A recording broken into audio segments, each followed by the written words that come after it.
আসসালামু আলাইকুম রহমতুল্লাহি ওয়া বারাকাতুহু। আলহামদুলিল্লাহ, আজকে আমি আপনাদের মাঝে ছোট্ট একটা গল্প শেয়ার করব। যে গল্পের মধ্যে দুজন বন্ধু ছিল। তাদের মধ্য থেকে একজন বন্ধু ছিল ইহুদি এবং অপরজন ছিল মুসলিম। তো ইহুদি বন্ধু তার মুসলিম বন্ধুকে একদিন দাওয়াত দিলেন তার বাসায় আসার জন্য। তো সেই মুসলিম বন্ধু তার বাসায় আসলেন। ইহুদি বন্ধু তার সাধ্য অনুযায়ী বিভিন্ন খাবার দাবার রান্না বাড়া করে তার সামনে পেশ করলো। তো সেই মুসলিম বন্ধু খাবার দাবার আনন্দ চিত্তে খুশিতে খাচ্ছিল। খাবার দাবার খাওয়া শেষ যখন, তার কিছুক্ষণ পর সেই ইহুদি বন্ধু তার জন্য একটা ফলের ঝুড়ি নিয়ে আসলো, যে ঝুড়ির মধ্যে বেশ কিছু আঙ্গুর ফল ছিল। তো সেই মুসলিম বন্ধু সেই আঙ্গুর ফলগুলো এক এক করে খাচ্ছিল, খুব আনন্দের সাথে খাচ্ছিল, খুব মজা করে খাচ্ছিল। এইটা যখন তার ইহুদি বন্ধু দেখলো, তখন সে আঙ্গুর ফল খাওয়ার শেষ হওয়ার পর সে এক জগ ভর্তি মদ তার সামনে নিয়ে আসলো এবং তাকে খাওয়ার জন্য বলল যে তুমি এটা খাও।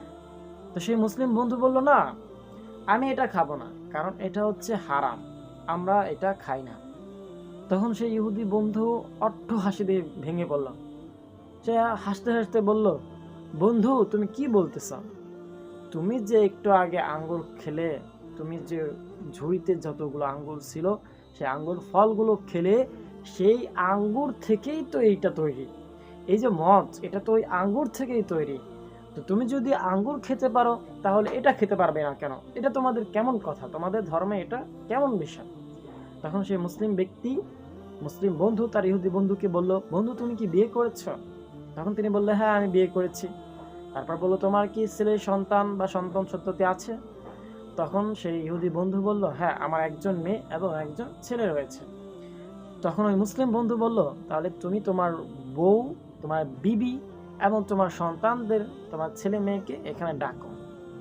তখন ওই ইহুদি ব্যক্তি তার কথা মতো তার স্ত্রী, তার মেয়ে এবং তার ছেলেকে ডাকলেন। তখন ইহুদি বন্ধু তার মেয়ে এবং স্ত্রীকে যখন ডাকলেন, তখন মুসলিম বন্ধু তার স্ত্রীর দিকে লক্ষ্য করে বলল, এই বউ হচ্ছে তোমার জন্য হালাল, এই বউর সাথে তুমি যা ইচ্ছা তাই করতে পারো, কিন্তু এই বউ থেকেই তোমার সন্তান বের হয়েছে, এই যে তোমার মেয়ে, কিন্তু তুমি এই মেয়ের সাথে কোনো কিছু করতে পারো না। হ্যাঁ, এই মেয়েকে তুমি চাইলেই ব্যবহার করতে পারো না, তাকে সম্ভোগ করতে পারো না, তাকে উপভোগ করতে পারো না, তার সাথে কোনো ধরনের কদাচল করতে পারো না।